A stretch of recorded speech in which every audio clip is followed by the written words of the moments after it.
आस्वान रस का भोग करने से परिणाम में जड़ता, अभाव, शोक, रोग, भय, उद्वेग आदि अनेक विकार पैदा होते हैं।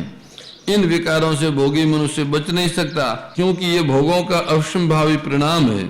इसलिए भगवान ने दुखों का दर्शन करने की बात कही। दुख दोषानुदर्शनम, कामादि दोषों से मुक्त होने पर ही मनुष्य अपने कल्याण का आचरण करता है।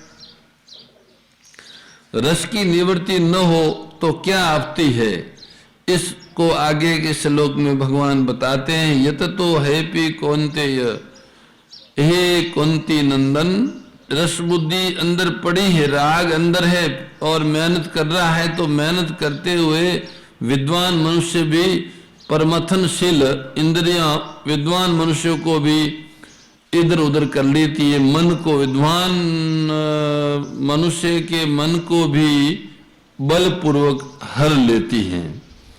यत तो हैपी प्रसंभ मनः, ये यहाँ भगवान ने इंद्रियों को परमाथिनी कहा है और छठे अध्याय के 34वें श्लोक में अर्जुन ने मन को परमाथि कहा है।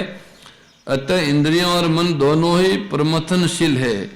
ऐसे यहाँ बताया है कि इंद्रियों मन को हर लेती हैं और आगे इसी अध्याय के 67वें श्लोक में बताया कि मन बुद्धि को हर लेता है।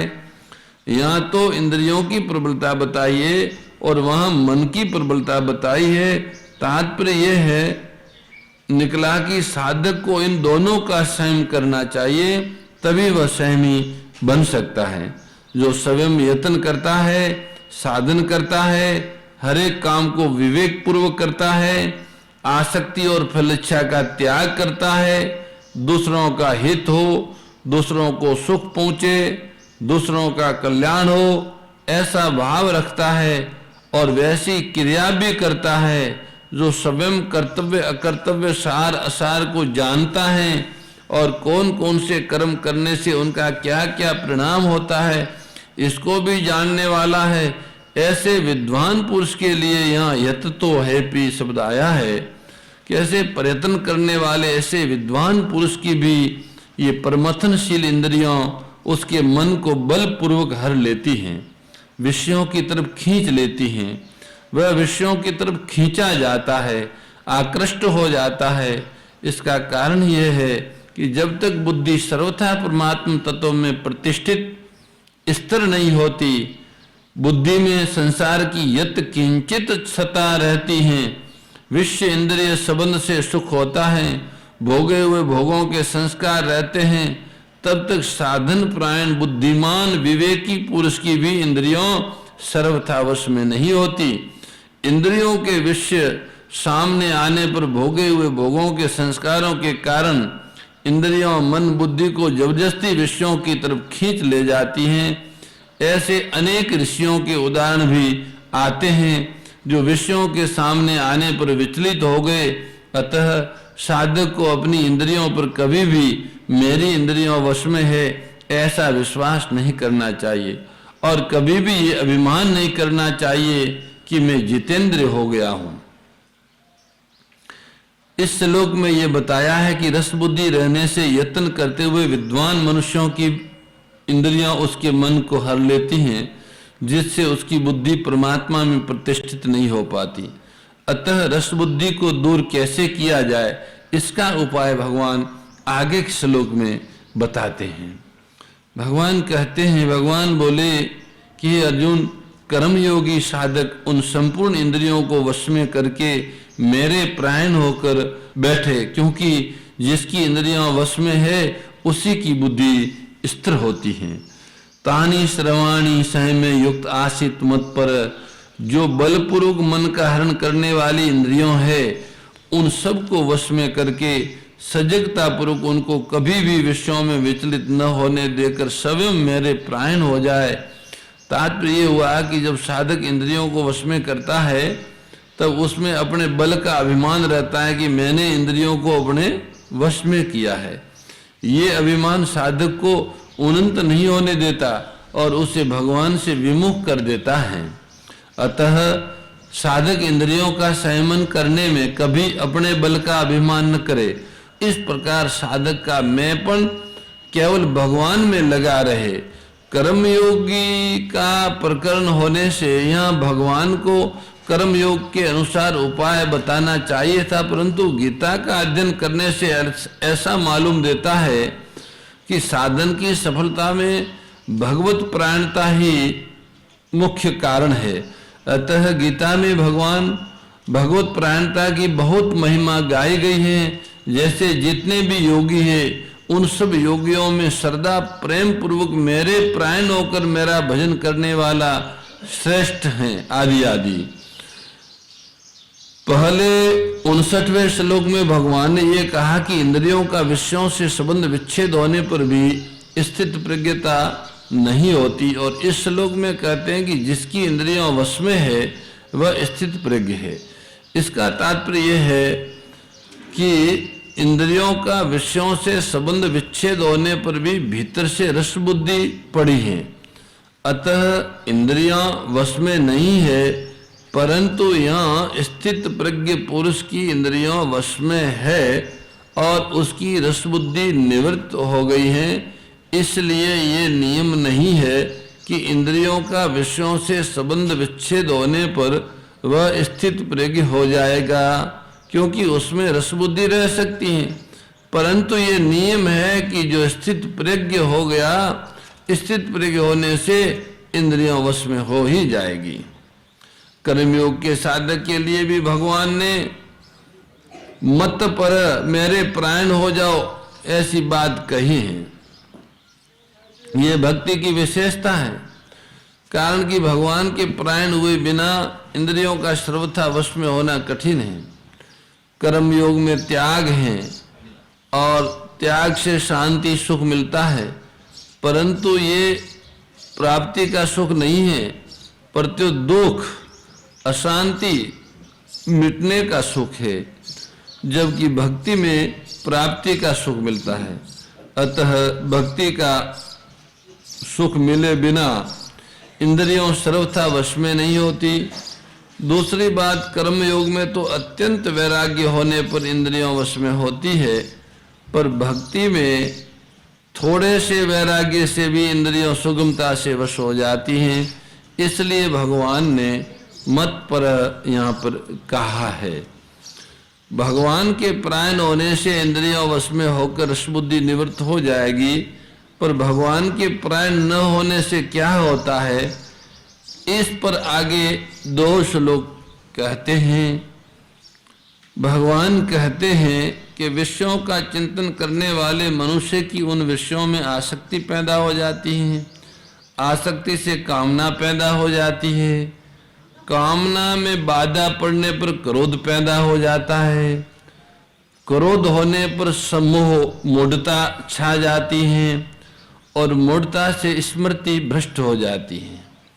स्मृति भ्रष्ट होने पर विवेक का नाश हो जाता है, और विवेक का नाश होने पर मनुष्य का पतन हो जाता है। देहाय तो विषयानुपुषम, भगवान के प्राण न होने से, भगवान का चिंतन न होने से विषयों का ही चिंतन होता है। कारण कि जीव के एक तरफ परमात्मा है और एक तरफ संसार है। जब वह परमात्मा का आश्रय छोड़ देता है तब वह संसार का आश्रय लेकर संसार का ही चिंतन करता है, क्योंकि संसार के सिवाय चिंतन का कोई दूसरा विषय रहता ही नहीं है। इस तरह चिंतन करते करते मनुष्य की उन विषयों में आसक्ति, राग, प्रियता पैदा हो जाती है। आसक्ति पैदा होने से मनुष्य उन विषयों का सेवन करता है।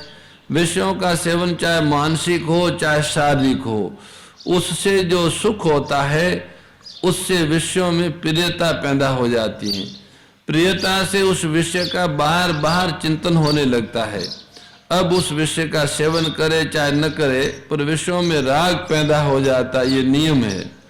संगात संजायते काम, विषयों में राग पैदा होने पर उन विषयों को प्राप्त करने की कामना पैदा हो जाती है कि ये भोग वस्तुएं मेरे को मिले।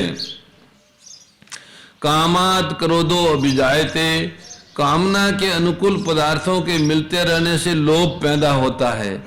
जो मन में आया वो चीज मिलती रही तो और अधिक लोभ बढ़ता जाता, और कामना पूर्ति की संभावना और मिलेगा और मिलेगा, पर उसमें कोई बाधा देता है तो उस पर क्रोध आ जाता है, उसमें कोई विघ्न डालता है, कोई अवरोधक होता है तो उस पर क्रोध आता है। कामना एक ऐसी चीज है जिसमें बाधा पड़ने पर क्रोध पैदा हो ही जाता है।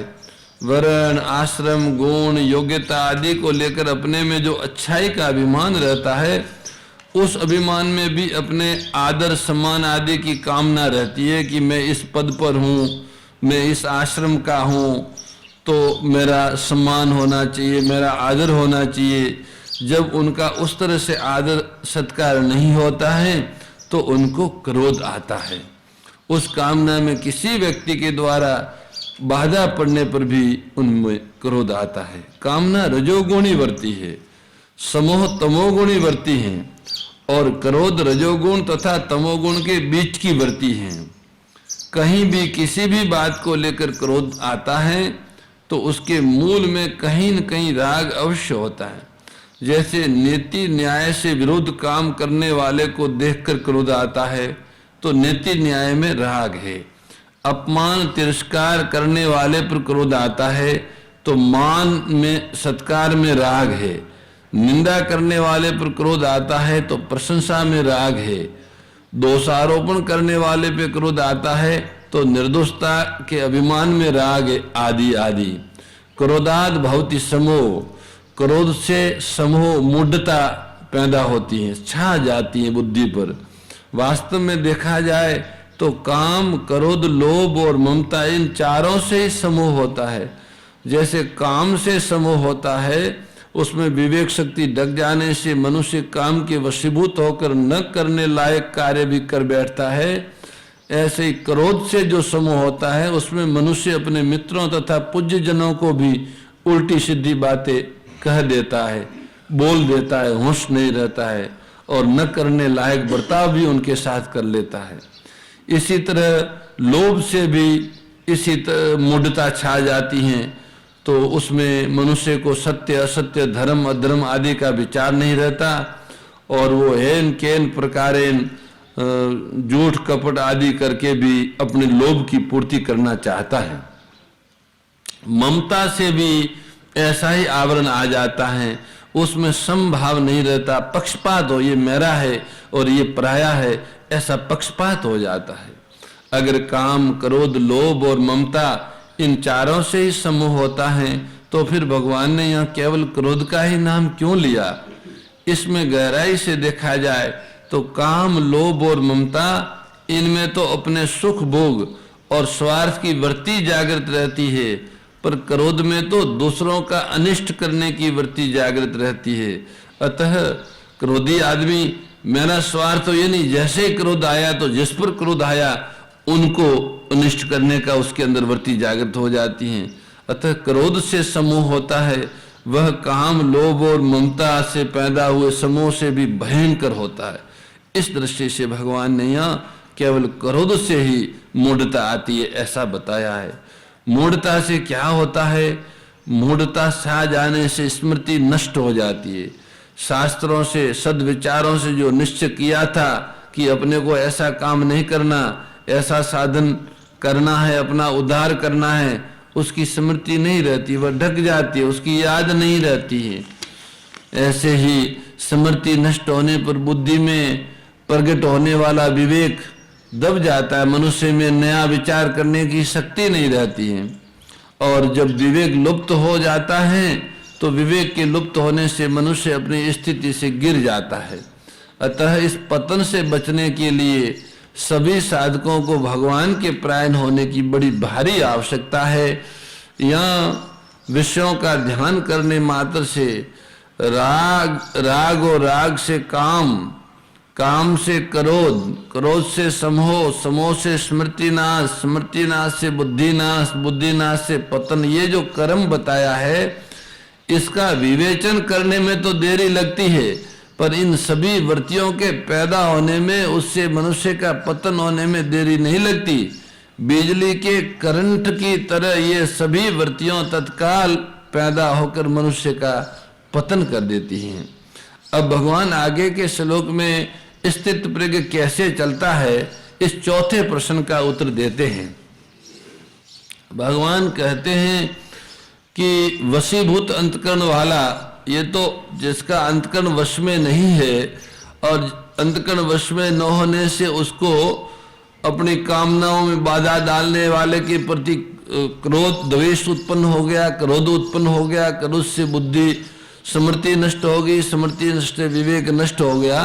पर जिनका अंतकरण वश है और जो किसी एक कामना में राग नहीं रखते हैं, ऐसे कर्मयोगी साधक राग द्वेष से रहित अपने वश में की हुई इंद्रियों के द्वारा विषयों का सेवन करते हुए भी अंतकरण की निर्मलता को प्राप्त होते हैं।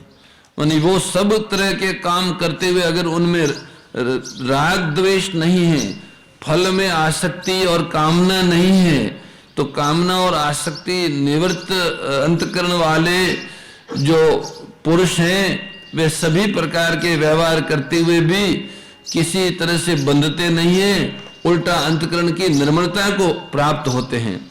अंतकरण की निर्मलता प्राप्त होने पर साधक के संपूर्ण दुखों का नाश हो जाता है और ऐसे शुद्ध चित्त वाले साधक की बुद्धि निसंदेह बहुत जल्दी परमात्मा में स्थिर हो जाती है।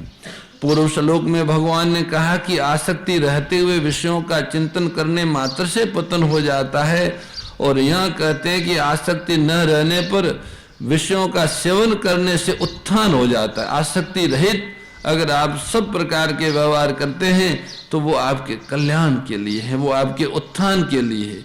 तो भगवान कहते हैं वहां तो बुद्धि का नाश बताया और यहाँ बुद्धि का परमात्मा में स्थित होना बताया। इस प्रकार पहले कहे गए विषय से यहाँ के विषय का अंतर बताने के लिए यहाँ तो पद आया है।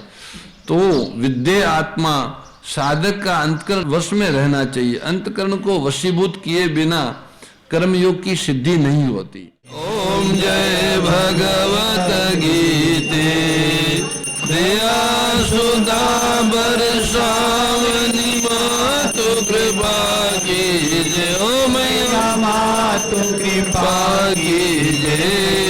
हरि पद प्रेम दान कर प्रभु पद प्रेम दान कर अपनो कर दीजिए। ओम जय भगवत गीते। ओम जय भगवत गीते। ओ मैया जय भगवत गीते। अरे कमल विहारिणी प्रभु कमल विहारिणी सुंदर सुपुनीते। ओम जय भगवत गीते। गीता माता की ओम देवभू शांति, अंतरिक्ष गो शांति, पृथ्वी शांति, रापो शांति, ओखदय शांति। परम श्रद्धेय गौरीशी स्वामी श्री दत्त शरणानंद जी महाराज की प्रेरणा व मार्गदर्शन में विश्व के सबसे बड़े गौ सेवा संस्थान श्री गोधाम महातीर्थ पथमेड़ा द्वारा संरक्षित लाखों बीमार, विकलांग, वृद्ध एवं अशक्त गोवंश वेद लक्षणा गोमाता की सेवा के साथ साथ भारतीय गोवंश का संरक्षण, संपोषण, संवर्धन एवं उनसे प्राप्त पंचगव्यों का परिष्करण व विनियोग करना, घर घर गोपालन, गो अभ्यारण्य, घास चारा उत्पादन हेतु गोचर भूमि का विकास, गोपालन लोक संस्कृति के पुनर्जागरण हेतु वेद लक्षणा गो महिमा का प्रचार प्रसार करना तथा गोपालक किसानों के स्वावलंबन हेतु गो कृषि अन्न एवं गो दुग्धान का गुणवत्ता युक्त बाजार तैयार करना श्री गोधाम महातीर्थ का पावन उद्देश्य है। आप सभी दानदाता श्री गोधाम महातीर्थ पथमेड़ा द्वारा संचालित गो सेवा महाअभियान में बढ़ चढ़कर सहयोग कर लाखों बीमार, विकलांग, वृद्ध एवं अशक्त गोवंश के गोग्रास सेवा हेतु श्री गोधाम पथमेड़ा लोक पुण्यार्थ न्यास के बैंक ऑफ बड़ौदा खाता संख्या 084901000232827 IFSC कोड BARB 0 ASHRAM शाखा आश्रम रोड अहमदाबाद में गोग्रास सेवा निमित्त जमा कर सकते हैं। अधिक जानकारी के लिए संपर्क करें 7742093179 7665059999 7073000151।